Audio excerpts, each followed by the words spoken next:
We're following breaking news out of Memphis. Overnight, 11 people were shot. One of them has died. Yeah, that shooting happened a little over an hour ago, and our photographer, like you mentioned, Thomas Davis, is there. We're waiting for him to get our live shot up, and we will, of course, bring you that later on this morning. Now, there is more breaking news. A man is in the hospital after police say he was shot in the chest. New this morning, more than 50 animals are getting a second chance at life after they were rescued from a hoarding situation in Laverne. It's clear that one Republican lawmaker was not happy about the decision to not expel Representative Gloria Johnson. Take a listen. As you were mentioning, those panels are cement panels. Take a look right there, all the way up what appears to be about the 7th floor of the Bobby Hotel. Cement panels falling off during this very strong wind. You can see those 6 wooden crosses that are now up, one for each one of the victims. Of course, one of them is for Mike Hill, who I was just talking about. His family said that he loved cooking and spending time with that big family. He said that he also found joy by working at Covenant for more than a decade. I want to show you just how dark it still is here. So we're going to turn off our camera lights and take a listen to Kingston Springs right now. All you can hear in this area is generators going off. This morning, law enforcement has a large perimeter set up just beyond that Kentucky State Patrol car where that crash site is. Something's happening live behind us right now. You can see multiple law enforcement vehicles are coming out from the area. We can see that Kentucky State Police, as well as a few ambulances and some other unmarked cars, are coming out. 1, 2, 3, 4, 5, 6, 7, 8, 9, 10. People will be waking up with lights on. However, what they'll be seeing is huge down trees like this one. This is across a driveway. So I'm bringing you over to that trailer right now. As we get closer to the trailer, you can see all of the trees that were ripped out of the ground from what was potentially a tornado. The mobile home came off of its foundation and landed on her. First responders worked for about 20 minutes to get her out. She is in critical condition right now, but that is the only injury in this area. Other than that, we do know that 4 people were killed across Tennessee from these storms. Take a look at this right now. There's at least 24 different cars that have been abandoned on this exit ramp. I just spoke to a Metro police officer. He went around to every single one of those cars to make sure that there was no one inside because of the fear of carbon monoxide poisoning. I know you grew up north of here, so where's your hat, friend? Mm-hmm. Where's my hat? I couldn't ruin my hair.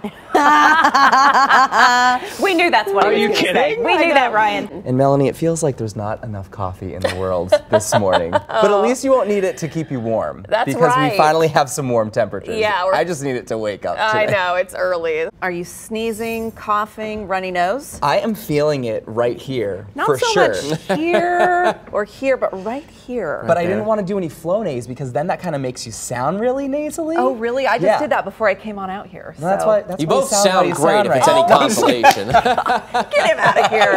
All right, Stefano, take it away. We're going to have a fight.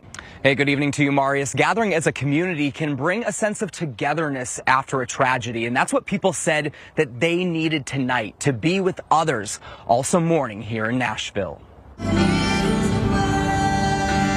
know, the Bible says to mourn with those who mourn, and to weep with those who weep, and that really is why we wanted to come together tonight. Congregating at the Belonging Co. Church, people turned to their faith Monday night to process their pain. It's challenging, honestly. There's been a lot of tears today. So many sobbing during the public prayer. Some parishioners are families who send their children to the Covenant School. That's what's been hard today. This is knowing that my kids got up and went to school today, and to know that other parents woke up this morning thinking, my kid's just going to school and they'll never see their kid again, is pretty heartbreaking as a father.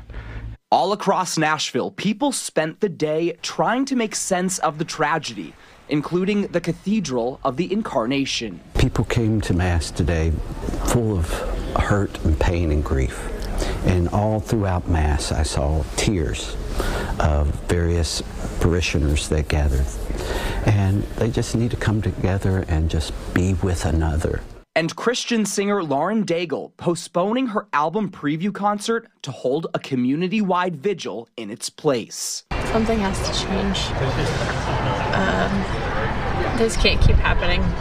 And I don't know how close to home it has to hit. In this moment, people say you forget about things that don't matter. Rally around the people that are hurting. The woman's brother has been trying to get a hold of her for years, calling and even coming here to the River Chase Apartments. Finally, it took one of her children who lives with her to admit that their mother is dead. In my heart, I knew she was gone, but I kept saying to myself, no, that's not true, no, that's not true. It's the outcome Anthony Jolly feared about his sister LaRonda.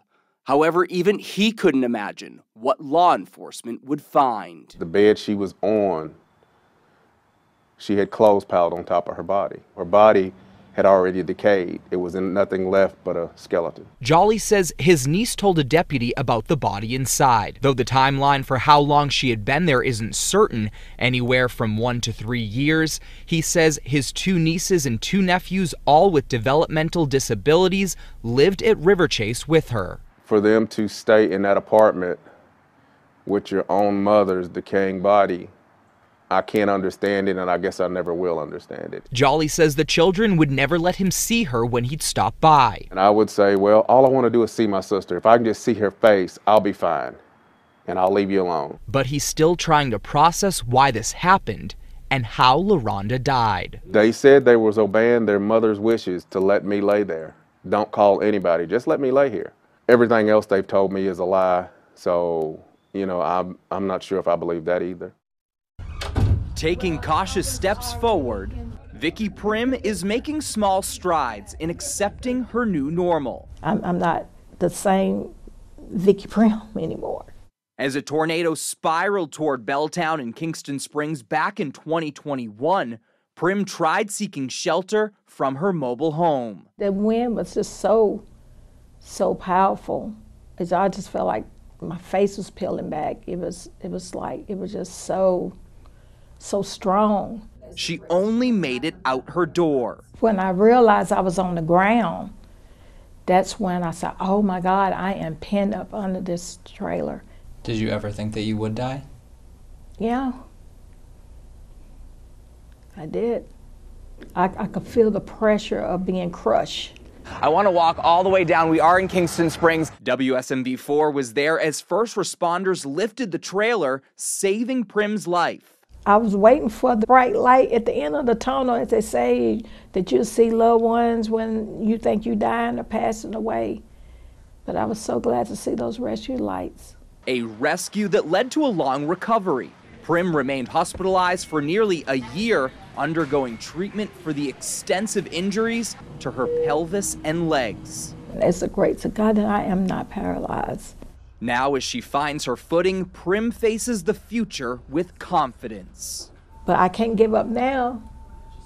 I didn't give up how I was on that trailer.